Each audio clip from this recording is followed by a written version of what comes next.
मतध्यायेत् कपिश्रेष्ठं चतुरावरणान्वितं वामभागां सितां पत्नीं सूर्यपुत्रीं सुवर्चलां पश्यन्तं स्निग्धया दृष्टास्तवक्त्रमुकाम्बुजं चित्रचामरसंरिक्तं विरसाज्येषसेवितं मुक्ताहारगणोपेतं रत्नकुण्डलभूषितं दैवीभूषितग्रीवं कनकाङ्गदधारिणं नानामणिसमोत्कीर्णा किरीटोज्ज्वलशेखरं मेघलाधामसंवीतं मणिनूपुरशोभितं पद्मासने समासीनं పీతాంబరసమన్వితం తుభ్యం దాస్యామి హనుమద్దేవ ప్రణతోస్మిం పదాంబుజే.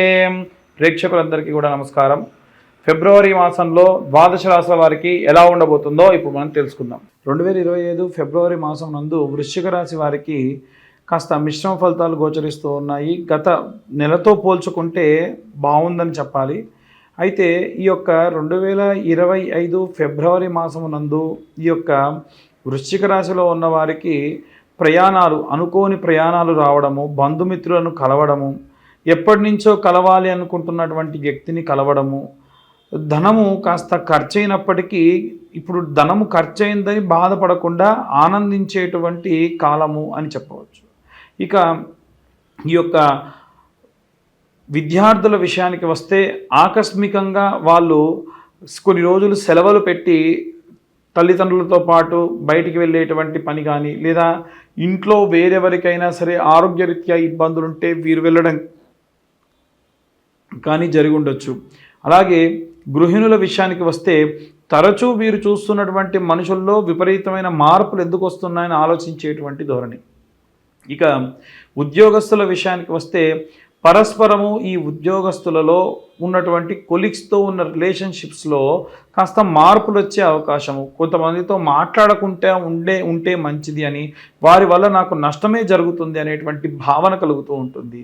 ఇక వ్యాపారస్తుల విషయానికి వస్తే అరువులు ఇవ్వడం మానేస్తారు. అంటే ఎవరైనా సరే మీరు గతంలో ఇవ్వాల్సినటువంటి డబ్బులు ఇస్తేనే మీకు తిరిగి మళ్ళీ మేము ఈ యొక్క అరువు ఇవ్వడం, అంటే అప్పు ఇవ్వడం జరుగుతుంది అని, అకౌంట్స్ అన్ని క్లోజ్ చేస్తున్నాం అని చెప్పేటువంటి ధోరణిలో కనిపిస్తూ ఉంటుంది.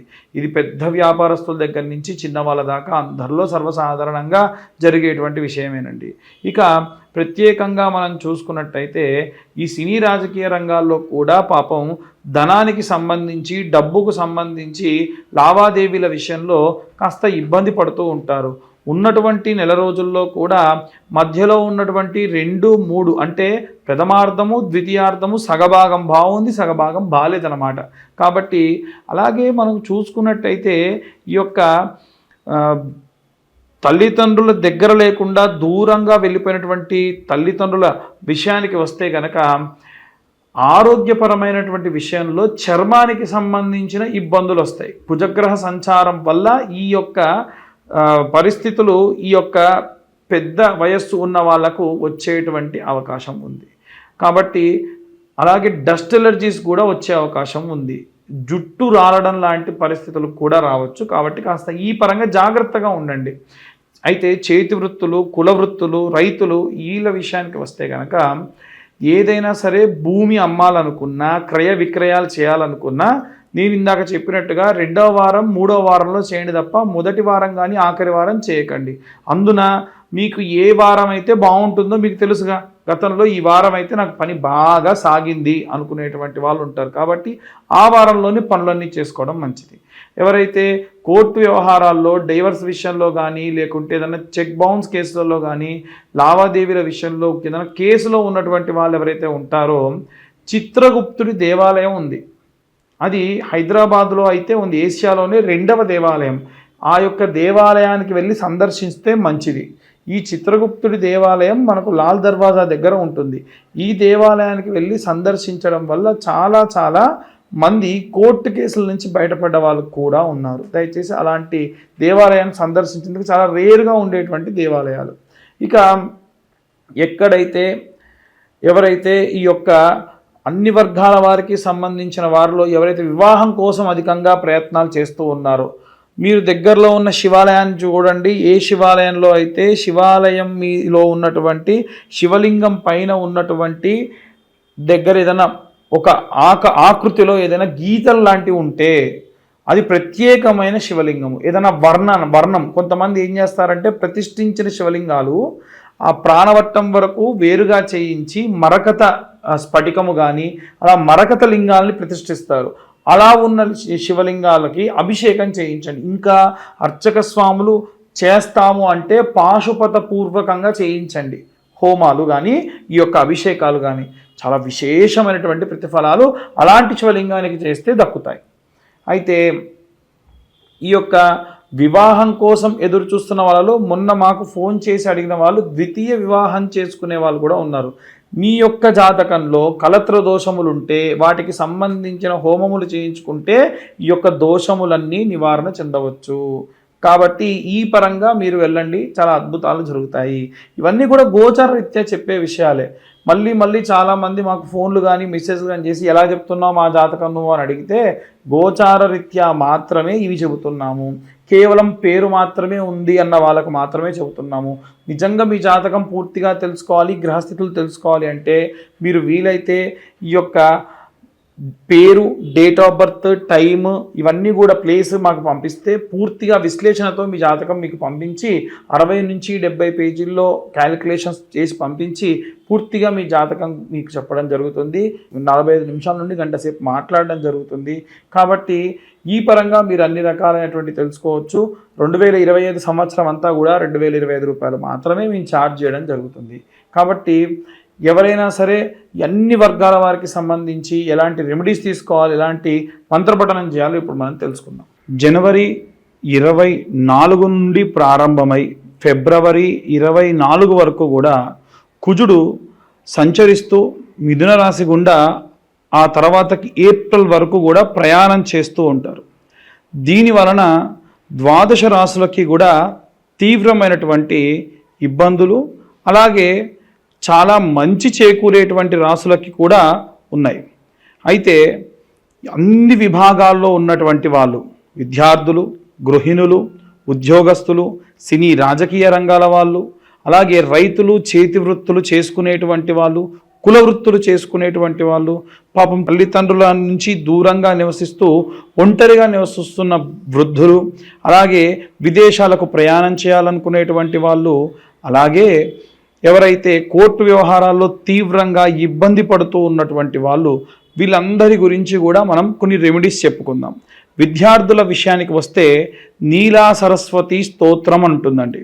ఈ నీలా సరస్వతి స్తోత్రము రోజుకు ఒక్కసారైనా సరే చదువుకోవడం చాలా చాలా శక్తినిస్తుంది. అయితే సరస్వతి యంత్రము అని ఉంటుంది. ఆ యంత్రం మీరు మామూలుగా గూగుల్లో చూసినా సరే దొరుకుతుంది. ఆ యంత్రంలో నెంబర్స్ ఉంటాయి.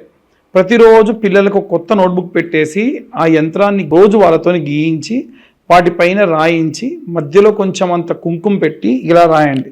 ఆ కుంకుమ రోజంతా ఉండాలని కూడా ఏం లేదు.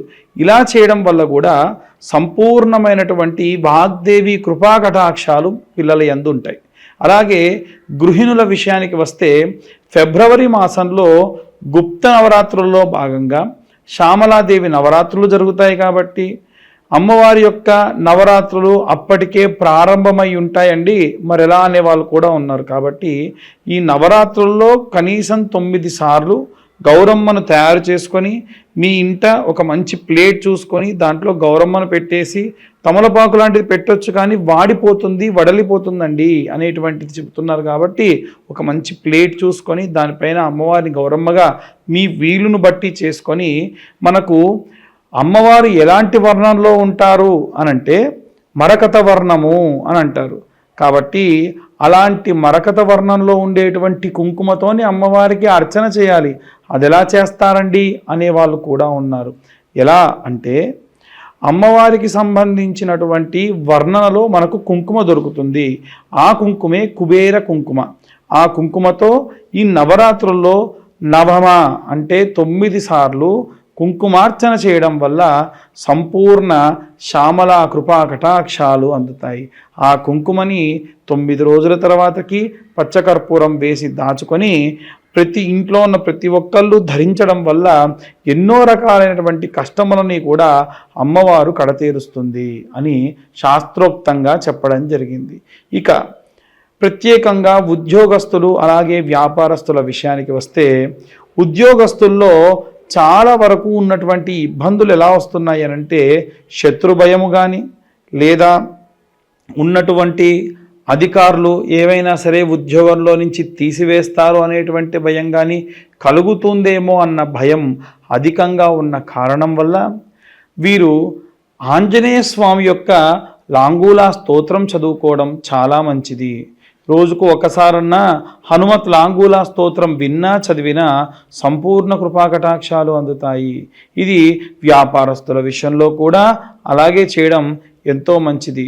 వీరు ప్రత్యేకంగా రోజు దీపారాధన చేసేటప్పుడు ఉద్యోగస్తులైతే నువ్వుల నూనె ఆముదం కలిపి, అలాగే ఎవరైతే వ్యాపారస్తులు ఉంటారో వ్యాపారస్తులైతే అమ్మవారి యొక్క విప్ప నూనెతోని పూజ చేయడం చాలా విశేష వ్యాపారాభివృద్ధి కలుగుతుంది.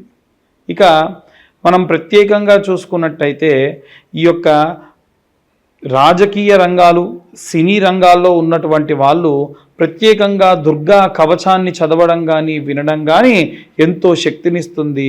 అమ్మవారు మీకు మీ కుటుంబం చుట్టూ కూడా ఒక రక్షణ వలయంలా ఏర్పడి ఎల్లప్పుడూ కాపాడుతూ ఉంటుంది.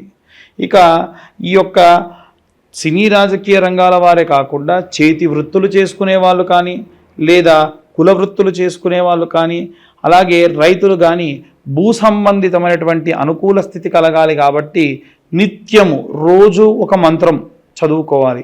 ఒకటే మంత్రం రోజు చదువుకోవాలి. ఏమిటా మంత్రం అంటే శరవణ భవాయ విద్మహే కార్తికేయాయ ధీమహి తన్నో స్కంద ప్రచోదయాత్.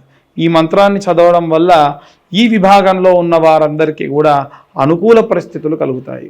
ఇక ప్రత్యేకంగా చూసుకున్నట్టయితే ఎవరైతే కోర్టు వ్యవహారాల్లో ఇబ్బంది పడుతూ ఉన్నారో, విదేశాలకు ప్రయాణమై ఎదురు చూస్తూ ఉన్నారో, ఎవరైతే విశేషమైనటువంటి వివాహం కోసం ఎదురు చూస్తూ, అంటే ఏజ్ మరీ ఎక్కువైపోయి వివాహం కావట్లేదు అని ఎదురు చూస్తున్నారో, సంతానం కావట్లేదు అని ఎదురు చూస్తున్నారో వారు దక్షిణామూర్తి స్తోత్రాన్ని చదువుకోవడం మంచిది. దక్షిణామూర్తి స్తోత్రము వీరికే కాదండి, అందరూ కూడా చదవచ్చు. ఆ దక్షిణామూర్తి స్తోత్రం చదివితే పరమశంకరు అంటే ఆది శంకరాచార్యుల వారి స్వయంగా చెప్పారు, ఏలిన నాటి అర్ధాష్టమ అష్టమ శని దోషములు ఏమున్నా సరే తీసేసేటువంటి అద్భుతమైనటువంటి స్తోత్రం ఏది అంటే దక్షిణామూర్తి స్తోత్రం. కాబట్టి అందరూ కూడా ఈ విధంగా చేసుకోవడం విశేష ప్రతిఫలాలు దక్కుతాయి. చాలామంది ఇవన్నీ కాదండి మీరు ఎలా చెబుతూ ఉన్నారు జాతకము, మీ జాతకం గురించి పూర్తిగా తెలుసుకోవాలనుకుంటున్నాం, మీరు ఎలా చెప్పగలుగుతున్నారంటే గోచార రీత్యా మాత్రమే మేము మీకు జాతక విశ్లేషణ అనేది ఇలాంటి రెమెడీస్ అనేవి చెబుతున్నాం. నిజంగా మీ పూర్తి జాతకం ఏంటో మీరు తెలుసుకోవాలి అనుకుంటే కింద కనిపించే నెంబర్కి మీ పేరు, date of birth, time, place అన్నీ కూడా పంపిస్తే పూర్తి వివరాలతోని మీ జాతకం అంతా కూడా విశ్లేషణతో మీకు చెప్పి పూర్తిగా అనుకూలంగా మీకు ఎలాంటి రెమెడీస్ తీసుకోవాలి, ఎలాంటి మంత్రపఠనం చేయాలి అనేటువంటి విషయాన్ని చెప్తాం. ఎట్టి పరిస్థితుల్లో డేట్ ఆఫ్ బర్త్ టైము లేకుండా ఎవరన్నా జాతకం చెప్తానంటే నమ్మకండి. ఎందుకంటే అందులో పూర్తి విశ్వాసంగా చెప్పడం కుదరదని. ఎందుకంటే పేరు బలం గల వాళ్ళందరూ ఒకేలా ఉంటే ఈ ఇబ్బంది ఏమిటి, మంచి పేరు ఏదో అందరూ అదే పెట్టుకుంటారు కదా. కాబట్టి పేరు వల్ల వచ్చేటువంటిది కేవలం పావంతు మాత్రమే. పూర్తి 100కు 100% ఆ పేరు బలం మీద వచ్చేటువంటివి ఉండవు. కాబట్టి వీలైనంత వరకు కూడా పేరు బలంతో చెప్పేటువంటి దాని గురించి నమ్మకండి. మీ పూర్తి డేట్ ఆఫ్ బర్త్ టైం ఉన్న వాళ్ళే జాతకం గురించి తెలుసుకునే ప్రయత్నం చేయండి. లేదా ఇప్పుడు మేము చెబుతున్నటువంటి గోచార రీత్యా చెప్పేటువంటి విషయాలు మీ పేరు బలంపై మీరు సరిచూసుకోవచ్చు. ధన్యవాదాలు.